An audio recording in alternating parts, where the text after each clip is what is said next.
सभी भाई बहन को जय मसीह की। परमेश्वर के नाम से आप सभी ब्लेस हैं। हालेलुया।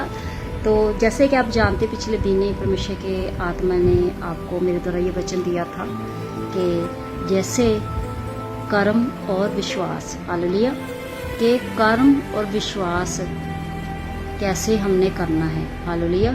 तो आपको मैं थोड़ा सा बताऊंगी कि आपको ये याद आ जाए कि मिशन ने क्या बताया था कि विश्वास बिना कर्म के अधूरा है। हालेलुया। कि जब हम विश्वास, तो कहते हैं कि हम विश्वास करते हैं लेकिन हम प्रभु की आज्ञा के अनुसार, वचन के अनुसार काम नहीं करते, तो बिना काम के, बिना आज्ञा पे चलने के बिना विश्वास क्या है? अधूरा है। हालेलुया।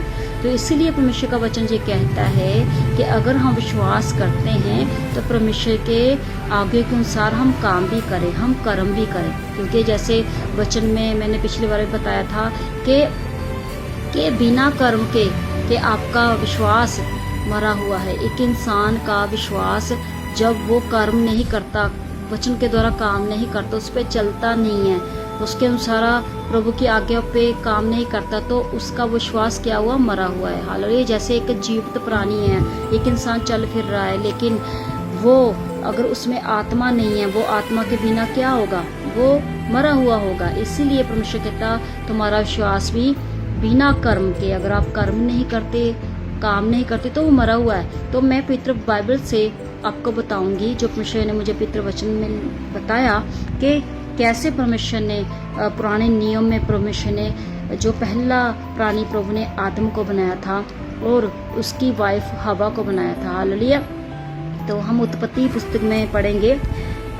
उत्पत्ति की पुस्तक 2 अध्याय में लिखा है, 2:15 में, कि लिखा है कि यहोवा परमेश्वर ने आदम को लेकर अदन की वाटिकाओं में रख दिया कि वह उसमें काम करे, उसकी रक्षा करे। हालेलुया। जैसे कि आप वचन बताता है कि परमेश्वर ने आदम को, जो पहला प्राणी परमेश्वर ने अपने हाथों से बनाया है ना, प्रभु ने उसको क्या आज्ञा दी, क्या काम दिया कि उसको एक वाटिका दे दी, दिखा दी और उसमें रख दिया और कहा कि तू उसकी रक्षा कर, उसमें काम कर। उसको क्या प्रभु ने दिया? कर्म दिया। हालेलुया। उसको काम दिया कि तू अब कर्म कर। फिर उसके बाद प्रभु ने कहा कि और यहोवा परमेश्वर ने आदम को यह भी आज्ञा दी कि तू वाटिका के सभी वृक्षों का फल बिना बेखटके खा सकता है, पर भले बुरे वृक्ष का फल तू कभी मत खाना। हालेलुया। और उसका फल तू मत खाना, क्योंकि यदि जिस दिन उसका फल खाएगा तू अवश्य मर जाएगा। यहाँ पे देखो, प्रभु ने उसको एक और आज्ञा दी, कर्म दिया कि तू पूरे जितने भी वहाँ पे अदन वाटिका बहुत बड़ी थी, बहुत सुंदर थी, उसमें प्रभु ने फ्रूट, इतने ज्यादा फल रखे हुए थे, इतने सुंदर सुंदर स्वादिष्ट फ्रूट थे। प्रभु ने कहा तू सभी खा सकता है, लेकिन 2 वृक्ष के फल, भले का जो वृक्ष था और जो भले का था, जो बुरे का था, ज्ञान का था, उसमें था, उसका तू फल कभी मत खाना। हालेलुया। यहाँ भला और बुरे फल का वृक्ष का बात की हुई है, भले या बुरे के ज्ञान का जो था उसका फल तू कभी मत खाना। हालेलुया। तो प्रभु ने ये आज्ञा दी और ये भी कह दिया कि अगर तू मेरी आज्ञा पे चलेगा तो आशीषित रहेगा, तो ब्लेस्ड रहेगा, मेरे जो प्रभु की आज्ञा अनुसार काम करेगा। और प्रभु ने ये भी बोल दिया, साथ में बता दिया, अगर तू परमेश्वर की आज्ञा के अनुसार काम नहीं करेगा, प्रभु की आज्ञा को नहीं मानेगा, कर्म नहीं करेगा, तो अवश्य मर जाएगा। हालेलुया। अब कोई इंसान ये नहीं कह सकता कि हमें तो जी प्रभु में आके इन बातों का पता नहीं है। पुराने नियम में पहली बाइबल की पहली पुस्तक उत्पत्ति में ही इसके आगे का वर्णन कर दिया गया था, जब परमेश्वर ने पहले पृथ्वी आसमान की सृजना की। सबसे पहले परमेश्वर ने पृथ्वी आसमान को बनाया, सभी चीजों को बनाया, वृक्ष, पेड़ पौधे, जीव जंतु, पक्षी, पहाड़, नदियां, समुद्र, पृथ्वी, सूर्य, चंद्रमा, सभी जानवर प्रभु ने खुद बनाए, है ना। वो मतलब उत्पन्न कर दिए। फिर परमेश्वर लास्ट में इंसान को उत्पन्न किया, इंसान को बनाया। उसके बाद भी परमेश्वर ने उसको सबसे पहले इंसान को आज्ञा दी। हालेलुया। परमेश्वर ने किसी को आज्ञा नहीं दी, सिर्फ मनुष्य को आज्ञा दी और मनुष्य को ही कर्म किया कि तूने ये कर्म करना है। हालेलुया। हम कोई इंसान ये नहीं कह सकता हमें तो जी बाइबल पढ़ने के बाद पता ही नहीं कौन कौन सी आज्ञा है, स्टार्टिंग में ही वो आज्ञा लिख दी गई है। हालेलुया। और लास्ट में नए नियम में भी बता दिया गया लास्ट में कि कर्म और विश्वास क्या है। विश्वास और कर्म दोनों आपके जुड़े होने चाहिए। हालेलुया। विश्वास कहना ही काफ़ी नहीं है, विश्वास के द्वारा आपको कर्म भी करना पड़ेगा, आपको काम भी करना पड़ेगा। हालेलुया। आज जो दुनिया में कितने लोग हैं, प्रभु में भी बहुत लोग हैं, लेकिन आज भी वो निराशा में क्यों हैं? क्योंकि वो विश्वास तो करते हैं लेकिन विश्वास के द्वारा प्रभु की आज्ञा को मानते नहीं है, उस पर चलते नहीं है, उसके द्वारा काम नहीं करते। जो परमेश्वर आज्ञा देता है अपने दादासियों के द्वारा भी आज्ञा देता है। यहाँ पे परमेश्वर ने सीधा आदम हवा को आज्ञा दी और उन्होंने उस आज्ञा को तोड़ दिया, है ना। बाइबल बताती जब तोड़ दिया तो उनके ऊपर क्या आया? श्राप आया, उनको सजा भी मिली। हालेलुया। क्योंकि प्रभु ने कहा था अगर तुम मेरी आज्ञा को तोड़ोगे तो तुम नुकसान भोगोगे। तो आज का इंसान विश्वासी जब प्रभु की आज्ञा नहीं मानता, प्रभु के वचनों से काम नहीं करता, तो वो नुकसान उठाता है और उसको फिर वो आता है, उसको मुश्किल आती है, उसको बीमारियां आती हैं। परमेश्वर किसी को दुख नहीं देता, परमेश्वर किसी को बीमारी नहीं देता। हालेलुया। क्योंकि परमेश्वर ने कहा था कि तू मेरी आज्ञा के नीचे चलेगा, मैंने तुझे हर एक चीज दे दी है। प्रभु ने किसी चीज की कमी नहीं दी थी आदम हवा को, हर एक चीज थी वहां पे, उनको कोई काम नहीं करना पड़ना था, सिर्फ ओनली रक्षा करनी थी। लेकिन उस पर नहीं चले, फिर उन्होंने खुद स्ट्रगल चुना, खुद हार्ड वर्क चुना, खुद वो जो मुश्किल लाइफ उन्होंने चुनी। फिर लिखा है जब उन्होंने ये आज्ञा तोड़ी उनको उस वाटिका से बाहर निकाल दिया गया। उसके बाद फिर जो एक इंसान आदम था उसको मेहनत करके खाना पड़ा, उसको मेहनत करनी पड़ी। आज भी हर एक इंसान मेहनत करके खा रहा है ना। स्ट्रगल इंसान खुद चुनता है। अगर हम परमेश्वर के आगे में बने रहे, प्रभु के वचन के अनुसार काम करे, कर्म करे, तो हमें प्रभु कभी स्ट्रगल लाइफ नहीं देगा। परमेश्वर हमें एक आशीषित लाइफ देता है, आनंदित लाइफ देता है। हालेलुया। परमेश्वर हमें सब कुछ देता है, मुहैया करता है। हालेलुया।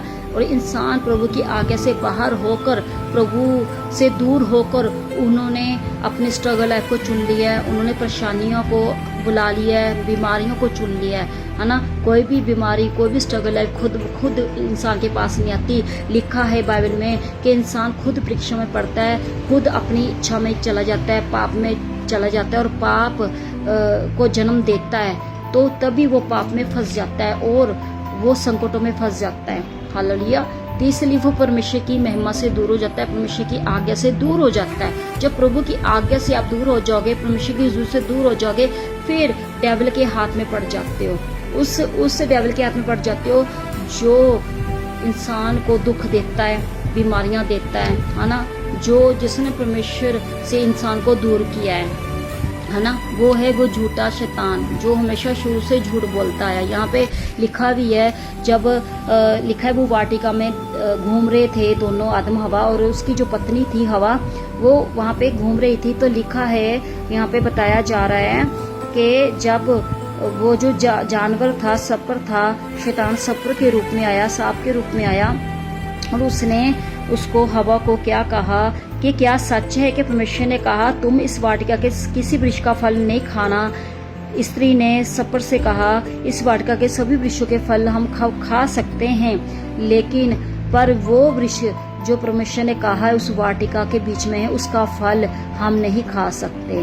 तो उसने देखो, उसने बोल दिया, उसने शैतान ने बोला, सांप के रूप में आया है ना, उसको पूछा, उसने बोला प्रभु ने हमें मना वो ये नहीं किया कि हम सभी फल खा सकते हैं, लेकिन प्रभु ने 2 वृक्षों का फल खाने को मना किया है। देखो, उसने वो भी बता दिया, प्रभु की योजना भी उसको बता दी। आज का इंसान भी संसार में पढ़कर, लोगों में पढ़कर, है ना, प्रभु की योजना को पूरा नहीं कर पाता। यहाँ लिखा था कि हवा आदम के ऊपर एक योजना थी प्रभु की, लेकिन हवा ने क्या किया, वो सारी योजना प्रभु शैतान को बता दी। प्रभु की योजना थी, क्या दिया, प्रभु ने हमें मना किया, और शैतान ने वहाँ पे क्या कहा, लिखा है कि जब सपर ने कहा कि तुम ना मरोगे, स्त्री ने कहा कि प्रभु ने कहा वो फल मत खाना, नहीं तो तुम मर जाओगे, लेकिन सपर ने क्या कहा कि तुम बिल्कुल नहीं मरोगे, तुम निश्चय ना मरोगे।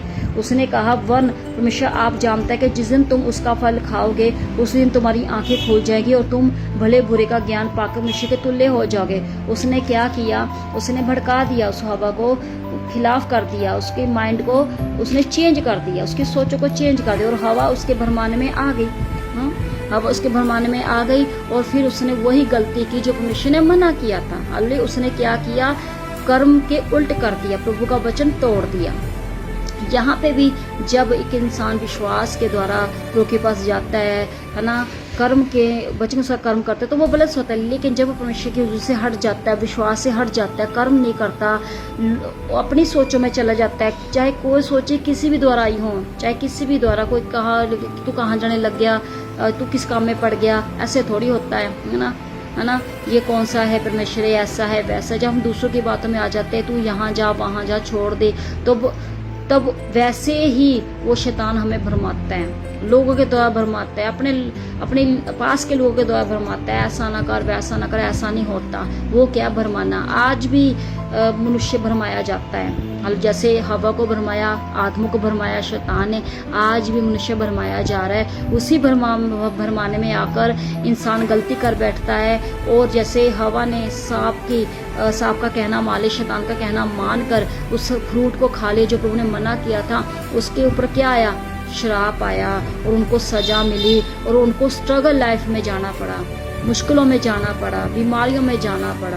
उनकी लाइफ क्या होगी, स्ट्रगल वाली होगी। आज भी मनुष्य ऐसे ही करता है, वो परमेश्वर की आवाज़ को कम सुनता है, प्रभु की आज्ञा को कम सुनता है, मानता ही नहीं है। पता है उनको प्रभु की आगे, ये सब पता है, इंसान को सब पता है, चर्च में सब भी बताया जाता है, दासियों के द्वारा प्रभु बताता है, आज भी बताता है, मेरे द्वारा प्रभु आपको बता रहा है। लेकिन वो इंसान क्या करता है, जान बूझ के भी वो गलती कर बैठता है। उसको हवा को पता था, बताया ना हवा ने कि मुझे प्रभु ने कहा है कि ये फल मत खाना नहीं तो तुम मर जाओगे। देखो उसने बताया, लेकिन पता होने के बावजूद वो क्या गई, भरमाई गई। आज इंसान भरमाया जा रहा है ना, लोगों के द्वारा, है ना। वो लोग जो प्रभु को नहीं जानते, ना तो खुद स्वर्ग राज्य में एंटर करते, ना दूसरों को करने देते, ना खुद प्रभु के वचनों पे चलते, ना दूसरों को चलने देते हैं। खुद तो विरोध करते हैं हर चीज़ का, दूसरों को भी करते, तुम भी करो, है ना। वो विरोध किसी भी चीज़ का हो सकता है, वो विरोध वचन का हो सकता है, वो विरोध चर्च का हो सकता है, वो विरोध दादासी का हो सकता है ना। जो वो आज्ञा देते हैं उसका विरोध करते हैं कि नहीं ऐसा नहीं होता है, ऐसा नहीं होना चाहिए। जो दास कहते हैं कि आप परमेश्वर के चर्च में प्रभु की सेवा में आप काम करो, सेवादार करो, उसका विरोध करते हैं। प्रभु के हिस्से के लिए, प्रभु का 10वां हिस्सा हर महीने आप अच्छा ब्लस बीज दो वो सेवा के लिए, ताकि प्रभु के काम हो, उसका विरोध कर देते हैं, है ना। जो प्रभु के दादा से कहते हैं आप आओ, यहाँ मीटिंग है, यहाँ मीटिंग में आप आओ, वो माइंड डिस्टर्ब हो जाता है, विरोध हो जाता है, हम नहीं आ सकते, हम थके हुए हैं, हमें नींद आ रही है जी, हाँ हम हमें दूर है जी, 10 किलोमीटर उनको दूर पड़ता है। वो क्या भरमाए जा रहे हैं, उनको नहीं पता कि उस मीटिंग में उनको कितनी बड़ी आशीष मिलने जा रही है। उनको नहीं पता प्रभु का आत्मा दास के द्वारा क्या उनको देने जा रहा है, क्या उनके लिए बोलने जा रहा है। उनको नहीं पता कि जब वो अच्छा बेस्ट बीज बोएंगे तो प्रभु उनको कितनी बड़ी ब्लेसिंग देने जा रहा है। उनको नहीं पता जब वो सेवकाई करेंगे तो प्रभु उनके बंधनों को खोलेगा। उनको नहीं पता कि परमेश्वर जब आज्ञा देता था 10 की तरह, उस आगे को मानने से हमारे जीवन में कितनी आशीष है, कितनी खुशी है, कितनी शांति है, कि वो काम बनेंगे जो कभी नहीं बने। उनको नहीं पता प्रभु ने वो दादा से हमारे लिए ठहराए गए, इसलिए ठहराए गए कि हम उनको बताए कि प्रभु ने तुम्हारे लिए क्या रखा और कैसे चलना है ना। जैसे गुरु सिखाता है, एक टीचर बच्चे को सिखाता है, फर्स्ट से लेकर +2 तक वो पढ़ाता है। फिर BA की स्टडी वो एक टीचर के द्वारा तो पढ़ाया जाता है, खुद पे तो नहीं पढ़ सकता, उसको स्कूल जाना पड़ेगा, उसको होमवर्क करना ही पड़ेगा, जो वो दिया उसको करना, अगर नहीं करेगा तो वो पीछे रह जाएगा। अगर वो स्टडी जो टीचर ने उसको समझाई उसको नहीं करेगा तो वो पीछे रह जाएगा। अगर एक स्टूडेंट अपनी मनमानी करता है, मैं नहीं करूँगा, मैं तो अपनी मर्जी से उठूंगा, स्कूल जाऊँगा, मैं होमवर्क करूँगा, तो वो नालायक बच्चा करेगा और वो फेल हो जाएगा। ऐसे ही कलीसिया के लोग भी है, वो लोग जो प्रभु का कहना नहीं मानते, आगे पर नहीं चलते और दादासी का कहना नहीं मानते, तभी उन लोगों के ऊपर मुश्किल आती, विपत्ति आती है। हालेलुया। आई होप आपको समझ में आ गई होगी सभी भाइयों बहनों को जो आजकल प्रॉब्लम में, संकट में, जो कह रहे हैं हम तो चर्च जा रहे हैं, हम तो हर संडे जा रहे हैं, हम तो ऐसा भी कर रहे हैं, लेकिन ऐसा क्यों नहीं हो रहा। तो फिर कहीं ना कहीं आप प्रभु के काम के द्वारा, आप वचन के द्वारा काम नहीं कर रहे, आप कर्म नहीं कर रहे, कहीं ना कहीं आप वचन को तोड़ रहे हैं। आप विश्वास तो करते हैं लेकिन विश्वास के द्वारा काम नहीं करते। वचन कहता है कि विश्वास तब काम करेगा जब आप कर्म भी करेंगे, प्रभु के वचनों पे चलेंगे। लेकिन जब आप विश्वास के द्वारा काम नहीं करते तो फिर आपका विश्वास खत्म है, मरा हुआ है ना। ओनली विश्वास है, ठीक है। तो ऐसे ही जैसे आप मुझे प्रॉफिट गौजी को देखते हैं, प्रभु ने हमें चुना, प्रभु ने हमें आज्ञा दी है कि तुम दोनों ने मेरे काम करने, पूरी दुनिया के शोर तक मेरे वचनों को लेके जाना है, और हम कर रहे हैं, इस पे काम कर रहे हैं। हमारी जिन में बहुत बातें आती हैं, बहुत विरोध होता है, हमारा भी बहुत विरोध हो रहा है, किसी भी जरिए हो सकता है, भाइयों के द्वारा भी होता है, बहनों के द्वारा होता है, अपने परिवार के द्वारा होता है। हम भी उस विरोध से निकल रहे हैं और हम सभी चीज़ों को साइड पे रखकर हम प्रभु का काम करें। हम पहले स्थान से प्रभु का काम करें, क्योंकि हमें पता है प्रभु की आज्ञा हमारे लिए ज़रूरी है।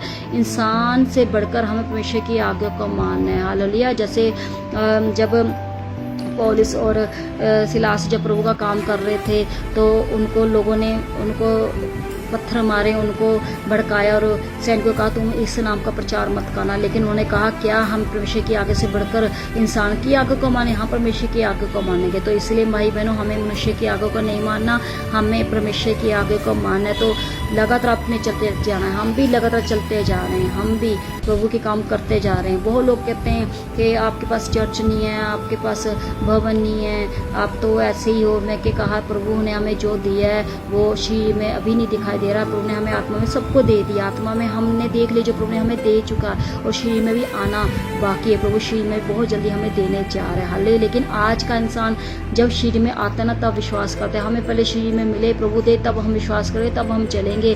तो ऐसे प्रभु काम नहीं करता। प्रभु पहले कहता है पहले तो विश्वास से चल, मेरा आज्ञा कर्तव्य चल, तब मैं तुझे आशीषों का मूल वारिस बनाऊंगा। आमीन। तो इसलिए प्रभु पहले हमें वर्क देता है, काम देता है, उस काम को हमें लगातार करते रहें। और प्रभु हमें दे न दे, फिर भी हम प्रभु के काम को करते रहें, क्योंकि प्रभु हमें हमेशा चलाता है और जीवन देता है, सांस देता है। प्रभु हमें सांसें दे रहा है, हमें शक्ति दे रहा है, इतना ही हमारे लिए बहुत है। हालेलुया। कि प्रभु हमें चला रहा है, अपनी महिमा हमसे ले रहा है, रूहों को बचा रहा है। तो इसलिए आप सबने स्वर्ग राज्य में एंटर करना है, तो प्रभु के कर्म को भी करो मेरे भाई और बहनों। तो इसलिए प्रभु आपको ब्लेस करे। हालेलुया। आई होप आपको इस वचन की तरफ बहुत कुछ सीखने को मिला। आप सीख चुके हैं यीशु मसीह के नाम से। परमेश्वर का आत्मा आपको ब्लेस कर रहा है, और मैं विश्वास करती हूँ प्रभु का आत्मा आपके वास करे, वचन वास करे। और आज से जो वचन के द्वारा काम नहीं कर रहे थे ना, जा कर नहीं पा रहे, यीशु मसीह का आत्मा उनको टच करे, और प्रभु इनको बल शक्ति दे, तेरे पवित्र आत्मा की तरह ये काम भी करे, बच्चों की तरह कर्म करे। तभी प्रभु तेरा आत्मा इनको ब्लेस करेगा, इनको बल शक्ति दे, अनुग्रह दे, वो फजल दे, जो वचन के ऊपर चलने वाले हो जाए। यीशु मसीह के नाम से प्रार्थना मांगते हैं। आमीन आमीन। 2 दिन बाद मेरा बर्थडे है। हालेलुया। वेडनेसडे को आप सभी मेरे लिए, नूर एंजल के लिए, मेरे लिए प्रार्थना करें, भवानी मिनिस्ट्री के लिए प्रार्थना करें। परमेश्वर मुझे और ज़्यादा अच्छी तरीके से इस्तेमाल करे, प्रभु मुझे नेक्स्ट लेवल पे लेके जाए, मुझे प्रभु और लॉन्ग लाइफ दे, ताकि मैं प्रभु के और कामों को कर सकूं। आप जरूर मेरे लिए प्रभु गॉड नूर एंजल मिनिस्ट्री की प्रार्थना करें। हम सितंबर से फिर से जा रहे हैं प्रभु के बड़े कामों के लिए, प्रभु हमें लेके जा रहा है। आप हमारे लिए निरंतर प्रार्थना करें कि हमारा मकसद सिर्फ परमेश्वर काम को करना है, प्रभु के राज्य को बढ़ाना है, प्रभु की रूह को बचाना है, और वो मकसद प्रभु हमारे द्वारा पूरा करें, प्रभु का राज्य बढ़े। हमारा मकसद सिर्फ प्रभु के काम करना, रूह को बचाना है। हम अपने नाम को मेहमान ना दें, और ना हमारा मकसद है हमारा नाम ऊंचा हो। हम कहते हैं प्रभु सिर्फ हमारी तरफ यीशु मसीह का नाम ऊंचा हो, प्रभु का नाम ऊंचा हो। हालेलुया। लोग हमें ना जाने, प्रभु परमेश्वर पिता को, पवित्र आत्मा को, यीशु मसीह के नाम को जाने कि प्रभु कितना महान परमेश्वर है। हालेलुया। तो आप सभी नित्रा मली प्रार्थना करें। God bless you. आप सबको जय मसीह की।